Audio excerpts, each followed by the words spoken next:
gone a little bit overboard this time.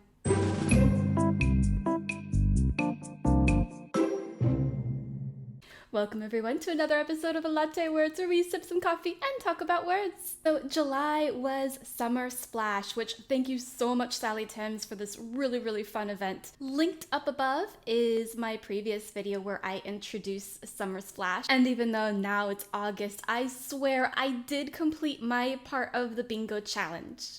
I was just slow to upload these videos. And as I mentioned in that previous video, I am clearly obsessed with unicorns. There's a reason why. Into the Land of the Unicorns basically changed my life as a child. And this book was part of the Roots Challenge of Summer Splash. And this book is very much my roots. It is my whole reason for my love for unicorns.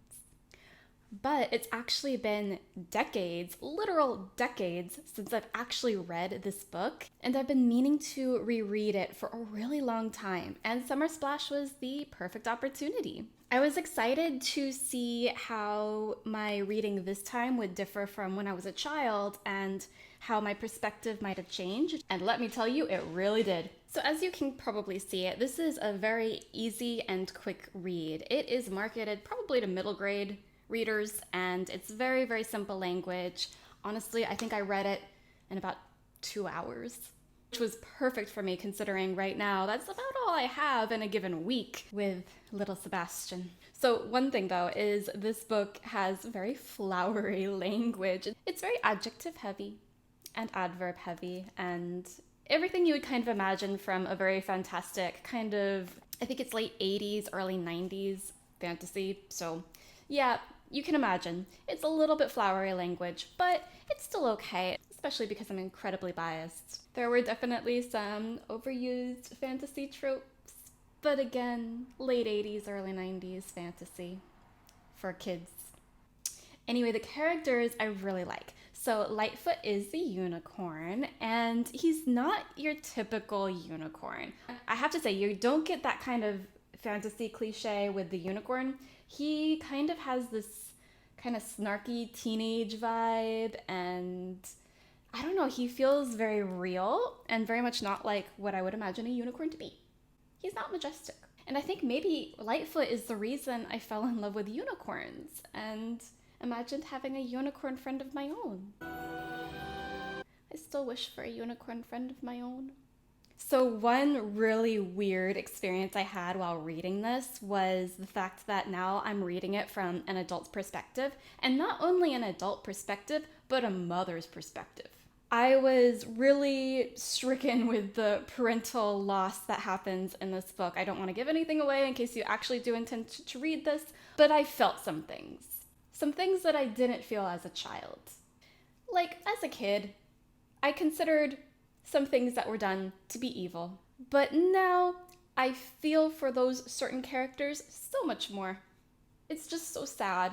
And I'm just imagining myself and Sebastian in this scenario, and oh my gosh, it would be terrible. That said, I can't wait to read this to Sebastian when he's a bit older and might appreciate this, because this boy is going to get into unicorns. Another thing to note with this book is it really is a setup for the books in the series. And a lot of reviewers actually were complaining about that because it didn't feel like a full story. And I get that, reading it through again, it just feels like there needs to be more. But I mean, it's book one in a series. Can you really blame the guy? The annoying thing when I first read this, Amazon didn't exist. And I could not find the other books in the series anywhere. Not in Barnes & Noble, not in Borders, not at our school book fairs. It was annoying. Recently, I did find book 2 in a used bookstore somewhere, so I do get to read the next one in the series, and I'm so excited.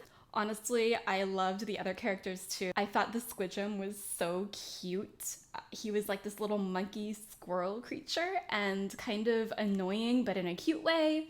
And Kara, the main character, she was a kid, so obviously she wasn't like developed as an adult character. She had her little quirks and, you know, childishness, and I think that came through really well in this book. And I would definitely recommend this to younger readers If you are an adult reading this for the first time and you're really into middle grade and you don't mind the simple language, then I would definitely recommend. I also recommend this to young moms who don't have time right now because they have toddlers. Anyway, so love Into the Land of the Unicorns, definitely recommend, and thank you so much for watching. As you know, lots of stuff is happening with Latte Words. We're gearing up for some big things going on this autumn, so please make sure to subscribe below and hit that like button so that you can stay updated with everything happening. Thank you so much for watching. Bye!